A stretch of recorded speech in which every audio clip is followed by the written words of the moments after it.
Welcome to Naren academy. ವಿದ್ಯಾರ್ಥಿಗಳೇ, ಈ ಹಿಂದೆ ನಾನು PC ಪೊಲೀಸ್ ಕಾನ್ಸ್ಟೇಬಲ್ ಬಗ್ಗೆ ಒಂದೇ ವಿಡಿಯೋ ಮಾಡಿದ್ದೇನೆ. ಯಾಕೆಂದರೆ ಅಧಿಸೂಚನೆ ಹೊರಡಿದ ತಕ್ಷಣ ಅವತ್ತೇ ಮಾಡಿದ್ದು. ಆದಿತ್ಯವಾರ ನಾನು ಅಪ್ಲೋಡ್ ಕೂಡ ಮಾಡಿದ್ದೆ. ಸಾಕಷ್ಟು ಜನ ಅದಕ್ಕೆ ಒಳ್ಳೆ ಪ್ರತಿಕ್ರಿಯೆ ಕೊಟ್ಟಿದ್ದೀರಿ. ನಾನು ಎರಡನೇ ವಿಡಿಯೋ ಮಾಡೋ ಉದ್ದೇಶ ಏನು ಅಂತ ಹೇಳಿದರೆ, ಇನ್ ಡೀಟೇಲ್ಸ್ ಏನೇನು ಜಾಗ್ರತೆ ಮಾಡಬೇಕು, ಯಾವ ರೀತಿಯ ದಾಖಲೆಗಳು ಬೇಕು, ಎಲ್ಲ ವಿಸ್ತೃತವಾಗಿ ಈ ವಿಡಿಯೋದಲ್ಲಿ ಕೊಟ್ಟಿದ್ದೇನೆ. ದಯವಿಟ್ಟು ನೋಡಿ, ಖಂಡಿತ ನಿಮಗೆ ಸಹಕಾರಿ ಆಗ್ತದೆ. ಇಲ್ಲಿ ನೋಡಿ, ನಾನು ಅಧಿಕೃತವಾಗಿ ಅವ್ರ ವೆಬ್ಸೈಟ್ ಮುಖಾಂತರ ಡೌನ್ಲೋಡ್ ಮಾಡಿದಂಥ ಒಂದು ಅಧಿಕೃತ ಸೂಚನೆ ಇಲ್ಲಿದೆ. ಡೈರೆಕ್ಟರ್ ಜನರಲ್ ಆಫ್ ಪೊಲೀಸ್ ಇವರ ಒಂದು ಅಧಿಕೃತ ಸೂಚನೆ ಪ್ರಕಾರ ಎಷ್ಟು ಮಾಡ್ತಾ ಇದ್ದಾರೆ ಅಂತ ಹೇಳಿದರೆ 3,395 ಹುದ್ದೆಗಳಿಗೆ ಭರ್ತಿ ಮಾಡ್ತಾ ಇದ್ದಾರೆ. ಇದು ಯಾಕೆ ಬೇಕಾಯಿತು ಅಂತ ಹೇಳಿದ್ರೆ, ವಿದ್ಯಾರ್ಥಿಗಳಿಗೆ ದಯವಿಟ್ಟು ಒಂದು 16 ಪೇಜಿದ್ದು ಒಂದು ಇದು ಮಾಹಿತಿ ಇದೆ. ಇದನ್ನು ಡೌನ್ಲೋಡ್ ಮಾಡ್ಕೊಳ್ಳಿ. ಇದು ಎಲ್ಲಿ ಸಿಗ್ತದೆ ಅಂತ ಹೇಳಿದರೆ, KEA ಕರ್ನಾಟಕ ಎಕ್ಸಾಮಿನೇಷನ್ ಅಥಾರಿಟಿ ಇವರ ಅಧಿಕೃತ ವೆಬ್ಸೈಟಿಗೆ ಹೋದರೆ ಇದನ್ನು ನೀವು ತಗೊಳ್ಬೋದು. ಇದನ್ನು ತೆಕ್ಕೊಂಡು ಸರಿಯಾಗಿ ಓದಿ ಅರ್ಜಿ ಸಲ್ಲಿಸಿ. ಇಲ್ಲ, ವಿಡಿಯೋ ಪೂರ್ತಿ ನೋಡಿ, ಖಂಡಿತ ನಿಮಗೆ ಇದು ಸಹಕಾರಿ ಆಗ್ತದೆ. ಮುಂದಿನ ಮಾಹಿತಿ ಕೊಡ್ತೇನೆ ನೋಡಿ. ಇಲ್ಲಿ ಶೈಕ್ಷಣಿಕ ವಿದ್ಯಾರ್ಹತೆ ಅಂತೇಳಿ ಏನು ಕೊಟ್ಟಿದ್ದೇನೆ, ಪೊಲೀಸ್ ಕಾನ್ಸ್ಟೇಬಲ್ಗೆ PUC ಅಂತ ಹೇಳಿದರೆ ಯಾವುದೇ PUC, ಆರ್ಟ್ಸ್, ಸೈನ್ಸ್, ಕಾಮರ್ಸ್ ಯಾವುದೇ ಆಗ್ಬೋದು, ಡಿಪ್ಲೊಮಾ ಆಗ್ಬೋದು, ಯಾವುದೇ ಅಂದರೆ 10+2 ಅಂತ ನಾವು ಹೇಳ್ತೇವೆ. ಇಂಥ ಬೇರೆ ಬೇರೆ ರೀತಿಯಲ್ಲಿ ಇದೆಯಲ್ಲ, ಇವು ಯಾರೂ ಕೂಡ ಸಲ್ಲಿಸ್ಬೋದು. ಸೊ ನೆನ್ಪಿಟ್ಕೊಳ್ಳಿ, PUC ಯಾವುದೇ ನಾನು ಹೇಳಿದ್ದೇನೆ, ಆರ್ಟ್ಸ್, ಸೈನ್ಸ್, ಕಾಮರ್ಸ್ ಅಥವಾ ಡಿಪ್ಲೊಮಾ 10+2 ಆದವರು ಅರ್ಜಿ ಸಲ್ಲಿಸ್ಬೋದು. ಓಕೆ, ಅದರ ಮೊದಲು ಇನ್ನಷ್ಟು ಮಾಹಿತಿ ಕೊಡೋ ಮೊದಲು ನಾನು ಯಾಕೆ ಇದು ಮಧ್ಯದಲ್ಲಿ ಬಂದಿದ್ದೇನೆ ಅಂತ ಹೇಳಿದರೆ, ವಿದ್ಯಾರ್ಥಿಗಳೇ, ಇದು ಸ್ಪರ್ಧಾತ್ಮಕ ಪರೀಕ್ಷೆ. ಅಲ್ಲಿ 100 ಅಂಕಗಳ ಒಂದು ಪರೀಕ್ಷೆ ಮಾಡಿ ನಂತರ ನಿಮಗೆ ಫಿಟ್ನೆಸ್ ನೋಡಿ ಆಮೇಲೆ ಆಯ್ಕೆ ಆಗುವಂಥದ್ದು. ಹಾಗಾಗಿ ನಾವು ಯಾವ ರೀತಿ ತರಬೇತಿ ಕೊಡ್ತೇವೆ ಮತ್ತು ನಮ್ಮ ಕೋರ್ಸ್ ಯಾವ ರೀತಿ ಹೆಲ್ಪ್ ಆಗ್ತದೆ ಅಂತ 2 ನಿಮಿಷದಲ್ಲಿ ನೋಡಿ. ಇದು ಕೇಂದ್ರ ಸರ್ಕಾರದ ಒಂದು ಪಟ್ಟಿ ಇದೆ. ಈ ಎಲ್ಲ ಎಕ್ಸಾಮ್ಗಳಿಗೆ SSC ಇಂದ ಹಿಡಿದು ಇಲ್ಲಿ ಒಂದು ಪಟ್ಟಿ ಕೊಟ್ಟಿದ್ದೇನೆ, ಸ್ಕ್ರೀನ್ಶಾಟ್ ತಗೊಳ್ಳಿ. ಆಮೇಲೆ ರಾಜ್ಯ ಸರ್ಕಾರದ ಭವಿಷ್ಯದ ಇಲ್ಲಿ ಎಲ್ಲ ಎಕ್ಸಾಮ್ಗಳಿಗೆ ಅದು ಸಹಕಾರಿ ಆಗ್ತದೆ. ಅಂಥದ್ದು ನಾವು ಏನು ಮಾಡಿದ್ದೇವೆ ಅಂತ ಹೇಳಿದರೆ, ಒಂದು ಫೌಂಡೇಶನ್ ಕೋರ್ಸ್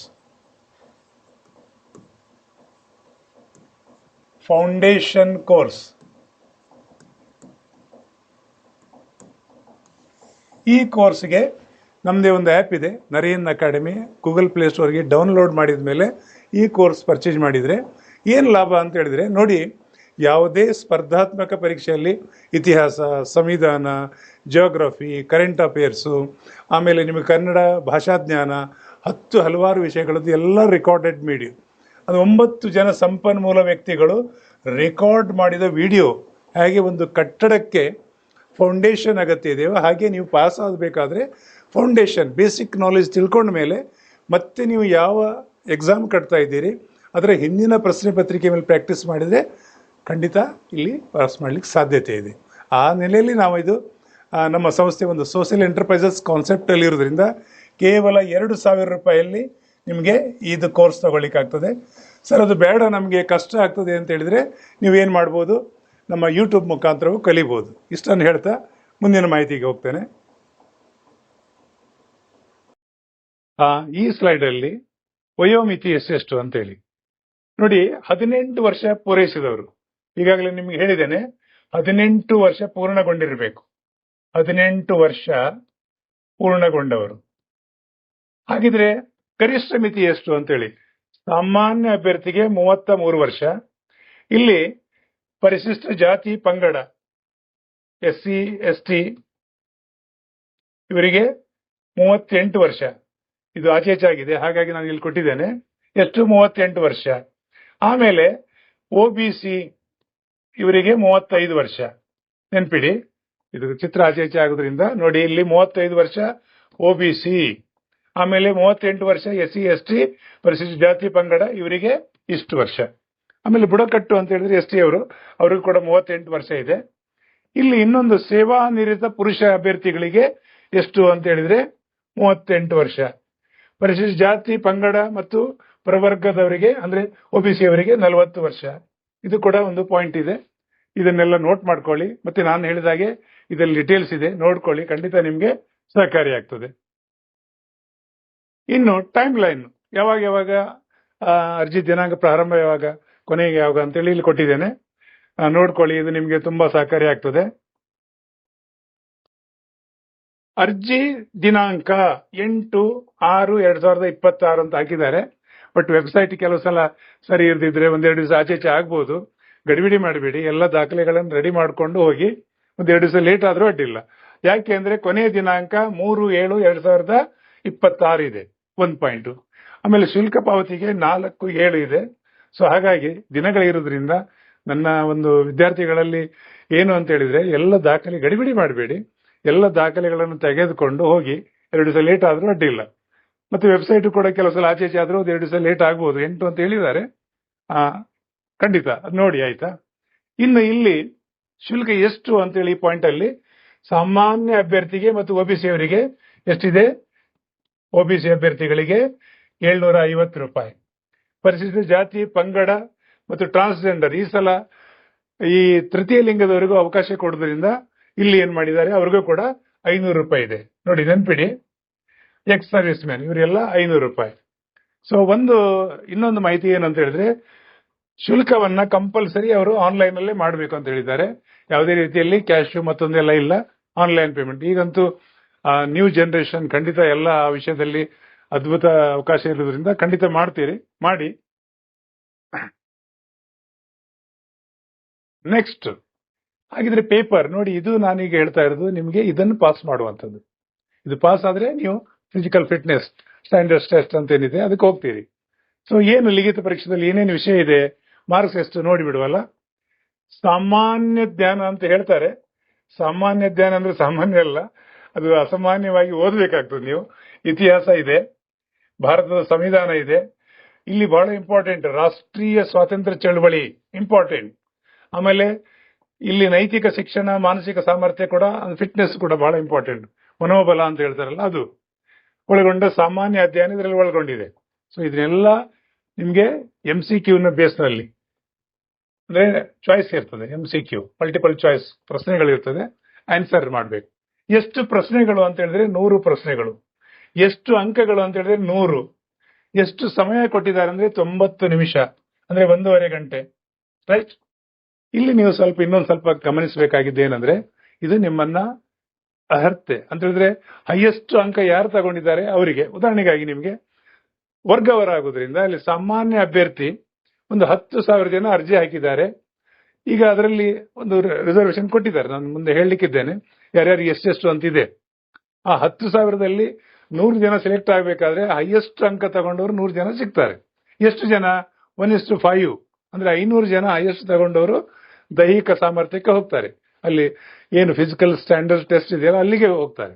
ಸೊ ಇದು ಪಾಸ್ ಆದ್ರೆ ಮಾತ್ರ, ಅಂದ್ರೆ ಹೈಯೆಸ್ಟ್ ರ್ಯಾಂಕ್ ತಗೊಳ್ಬೇಕು, ಒಳ್ಳೆ ಮಾರ್ಕ್ಸ್ ತಗೊಂಡಾಗ ಮಾತ್ರ. ಎಕ್ಸಾಂಪಲ್ ನಿಮ್ಗೆ, ಈಗ ಉದಾಹರಣೆಗಾಗಿ ಜನರಲ್ ಅವರು 80 ಮಾರ್ಕ್ಸ್ ತಗೊಂಡಿದ್ದಾರೆ ಅಂತ ಇಟ್ಕೊಳ್ಳುವ.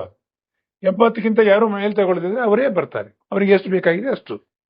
ಸೊ ಈ ರೀತಿ ಇರೋದ್ರಿಂದ ಇದರಲ್ಲಿ ಕಾಂಪಿಟೇಷನ್ ಇದೆ, ಇದನ್ನು ನೋಡ್ಕೊಳ್ಳಿ. ನೋಡಿ, 100 ಮಾರ್ಕ್ಸ್ ನಿಮಗಿದೆ. ಸೊ ಈಗೇನಾಯ್ತು, ಪ್ರಥಮದಲ್ಲಿ ನೀವು 50 ಅಂಕಗಳನ್ನ ಸರಿಯಾಗಿ ಆನ್ಸರ್ ಮಾಡಿದ್ರಿ. ಓಕೆ, 50 ಅಂಕಗಳು ಸರಿಯಾಗಿ ಆನ್ಸರ್ ಮಾಡಿದ್ರಿ, 50 ಅಂಕ ಬಂತು ನಿಮಗೆ.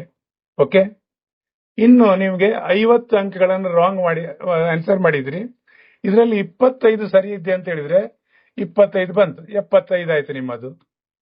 ಇನ್ನು ನೀವು ಎಲ್ಲ ಆನ್ಸರ್ ಮಾಡೋದ್ರಿಂದ ಇಲ್ಲೇನಾಯ್ತು, 25 ರಾಂಗ್ ಆಯ್ತು ಅಂತ ಇಟ್ಕೊಳ್ಳುವ. ಈ 25 ರಾಂಗ್ ಆದ್ರೆ ಅದರ ಮೈನಸ್ ಆಗ್ತದೆ. ಎಷ್ಟು?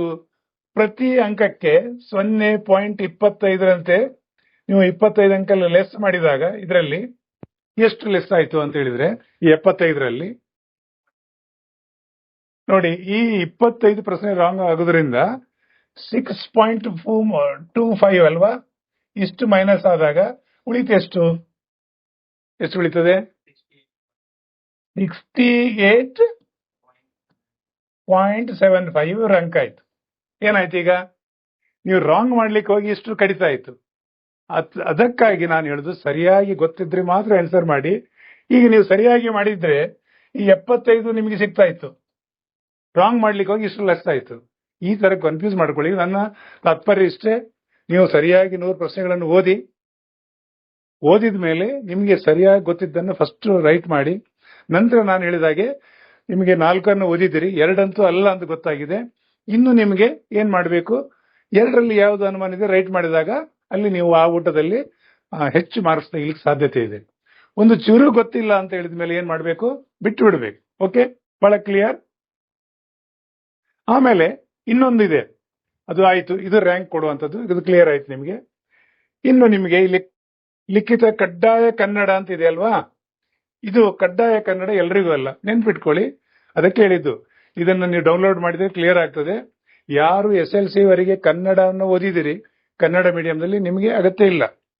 ಇನ್ನು ನೀವು ಕೆಲವರು ಸೆಂಟ್ರಲ್ ಸಿಲೆಬಸ್ ತಗೊಂಡಿದ್ದಾರೆ ಇಂಗ್ಲಿಷು, 2ನೇ ಭಾಷೆಯಾಗಿ ಕನ್ನಡ ಓದಿದ್ದಾನೆ ಮಾಡಿದ್ರೆ ಅವ್ರಿಗೂ ಅಗತ್ಯ ಇಲ್ಲ. 3ನೇ ಭಾಷೆ ಕನ್ನಡವನ್ನು ಓದಿದ್ದಾರೆ, ಅವ್ರಿಗೂ ಅಗತ್ಯ ಇಲ್ಲ. ಮತ್ತೆ ಯಾರಿಗೆ ಅಗತ್ಯ ಅಂತ ಹೇಳಿದ್ರೆ ನೋಡಿ, ನಮ್ಮ ಒಕ್ಕೂಟ ವ್ಯವಸ್ಥೆಯಲ್ಲಿ ಈಗ ಪಕ್ಕದ ಕೇರಳ ರಾಜ್ಯದಿಂದ ವಿದ್ಯಾರ್ಥಿ ಬಂದಿದ್ದಾನೆ, ಅವನು ಇಂಗ್ಲಿಷ್ ಅಲ್ಲಿ ಓದಿದ್ದಾನೆ.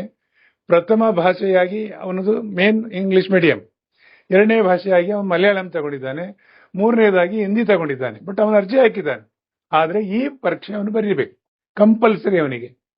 ಅವನು ಪಾಸ್ ಆದಾಗ ನಿಮಗೆ ಏನಾಗ್ತದೆ, ಮುಂದಿನ ಇದಕ್ಕೆ ಸಿಗ್ತದೆ. ಸೊ ಇಲ್ಲಾದ್ರೆ ಅವ್ರು ಬರೋದಿಲ್ಲ, ಅದು ನೆನ್ಪಿಟ್ಕೊಳ್ಳಿ. ಓಕೆ,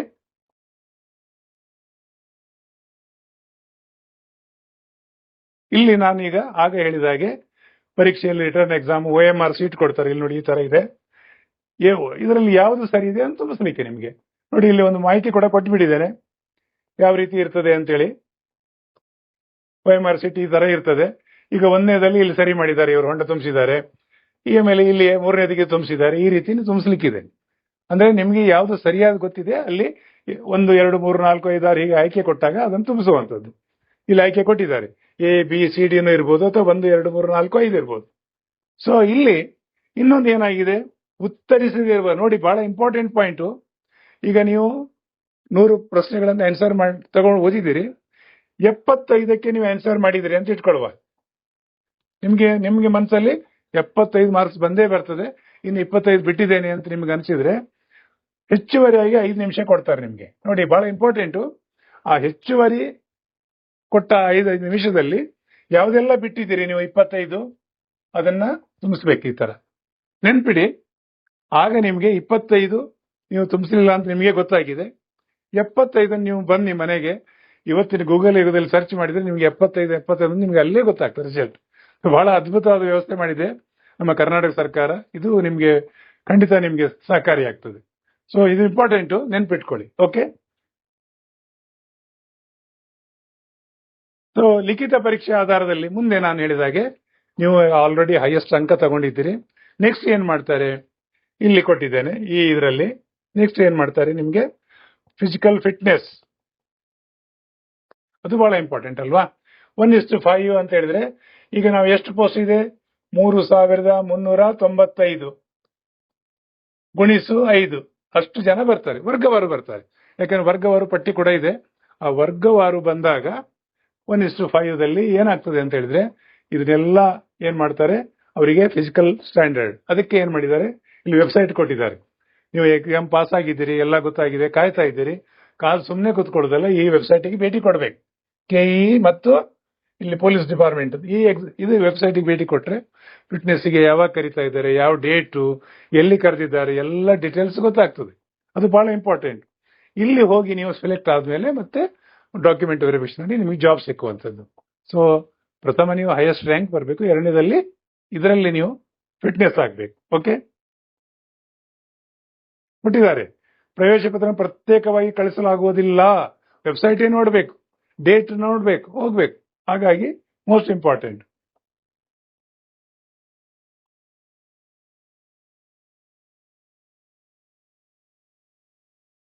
ಇಲ್ಲಿ ನೀವು ಅಲ್ಲಿ ಹೋಗುವಾಗ ದೈಹಿಕ ಪರೀಕ್ಷೆಗೆ ಬರುವಾಗ ಏನೇನು ಡಾಕ್ಯುಮೆಂಟ್ ಯಾವ್ದಾದ್ರು ಒಂದು ಅಂತ ಹೇಳಿದ್ದಾರೆ. ಇಲ್ಲಿ ತುಂಬಾ ಪಟ್ಟಿ ಕೂಡ ಕೊಟ್ಟಿದ್ದಾರೆ, ಇದು ನೋಡಿ.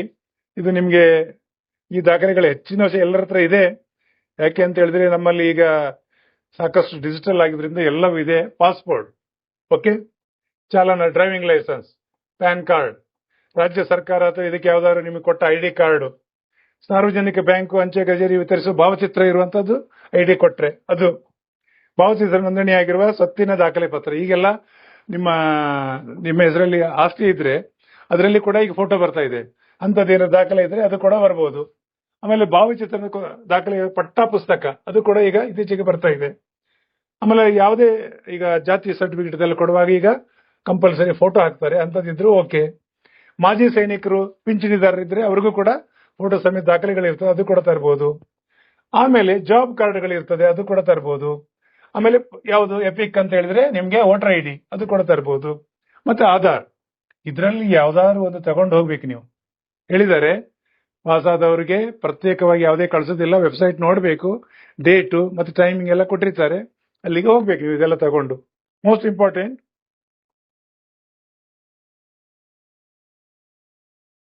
ನೆಕ್ಸ್ಟ್ ಹಾಗಿದ್ರೆ ಫಿಟ್ನೆಸ್ ಅಲ್ಲಿ ಏನೇನು ನಿಮ್ಗೆ ಇದಾಗ್ತದೆ ನೋಡಿ. ಪುರುಷರಿಗೆ ಕನಿಷ್ಠ ಎತ್ತರ ಅಲ್ವಾ, ಎತ್ತರ 168 ಸೆಂಟಿಮೀಟರ್. ಓಕೆ, ಎತ್ತರ ಎಷ್ಟು? 168 ಸೆಂಟಿಮೀಟರ್. ಎದೆಯ ಸುತ್ತಳತೆ ವಿಸ್ತರಿಸಿದಾಗ ಎಷ್ಟು ಬರಬೇಕು? 86 ಸೆಂಟಿಮೀಟರ್ ಪೂರ್ತಿ ವಿಸ್ತರಿಸಿದಾಗ. ಆಯ್ತಾ? ಆಮೇಲೆ ವಿಸ್ತರಿಸಿದಾಗ +5 ಮಾಡ್ತಾರೆ, ಒಂದಾಯ್ತು.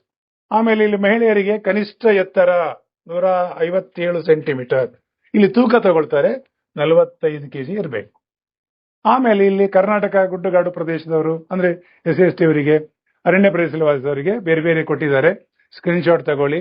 ಮತ್ತೆ ನಾನು ಹೇಳಿದಾಗೆ ಮತ್ತೆ ಮತ್ತೆ ದಾಖಲೆಯನ್ನ ಡೌನ್ಲೋಡ್ ಮಾಡಿಕೊಂಡು ಅದ್ರ ಜೆರಾಕ್ಸ್ ತಗೊಂಡ್ರೆ ಇನ್ನೂ ಡೀಟೇಲ್ಸ್ ಸಿಗ್ತದೆ, ಅಥವಾ ವಿಡಿಯೋ ನೋಡಿದ್ರೆ ಗೊತ್ತಾಗ್ತದೆ. ನಿಮಗೆ ಸ್ಕ್ರೀನ್ಶಾಟ್ ತಗೊಂಡ್ರೆ ಸಾಕಾಗ್ತದೆ, ಖಂಡಿತ ನಿಮಗೆ ಸಹಕಾರಿ ಆಗ್ತದೆ ಇದು.